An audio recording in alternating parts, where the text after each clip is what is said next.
Hi, today I want to discuss the topic social media at work. I want to start off by talking about social media. Social networking has spread around the world at a mesmerizing speed.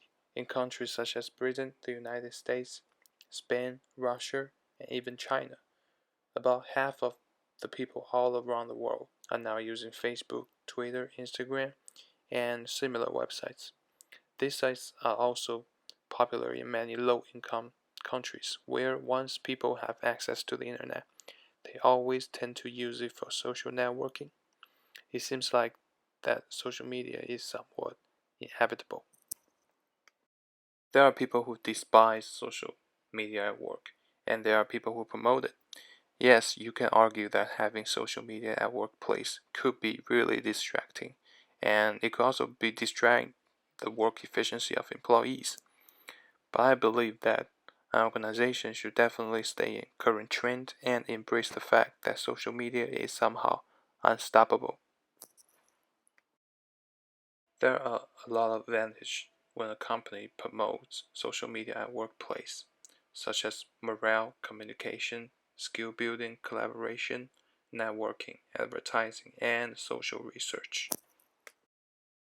Starting with morale, people always want to be hired by companies that are cool to work for. Employees can do their best at work if they truly love the organization they are working for. Morale is a huge aspect of the business world. Low morale among the workers can lead to things like disloyalty and low working efficiency. And then there is communication. Communication, it does not matter if it's external or internal, is the key to business success. One of the fastest means of communication today is social networking. In fact, it's the most immediate form of communication you can find.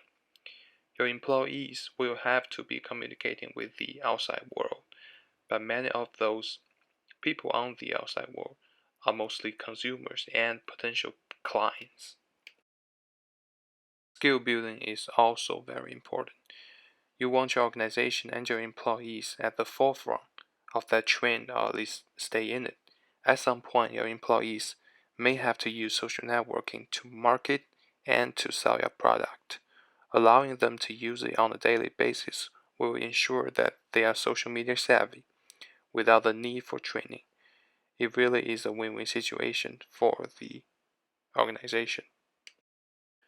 Collaboration is also one of the many advantages. Social networking is able to facilitate collaboration inside the organization, but it also lets users collaborate with the entire world.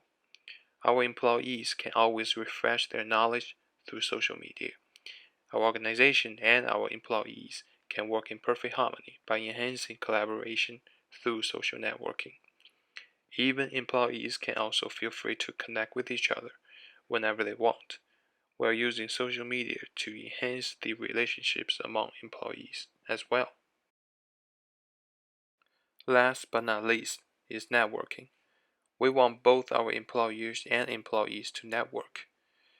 Our employees, we want our employees to know what other companies are doing. It is best to achieve this task with social network. Yes, it can be done by sending emails back and forth. However, social media is a much larger scale. There are also advantages such as social research and advertising. Social research, so both the organization and employees can use social research to find out if they did a good job or not. And advertising is quite useful. Social networking brings business to free advertising. Allowing your employees to take advantage of social networking also shows that you care about them. And by caring the employees is a way to advertise yourself. So, if our organization is going to promote social media at work, then there has to be rules and regulations. So, organizations should have a social media policy at work. It is very crucial for both employees and employers to be professional on this matter, such as employees should always be responsible for the content of their posts, and employees have to be careful not to hurt any other employees' feelings when they post anything. It is also very important that when whatever an employee posts on the internet, the content should never invade the policy of the organization. The organization has to let its employees sign a confidentiality agreement to make sure employees are not at liberty to post anything that is prohibited by our organization.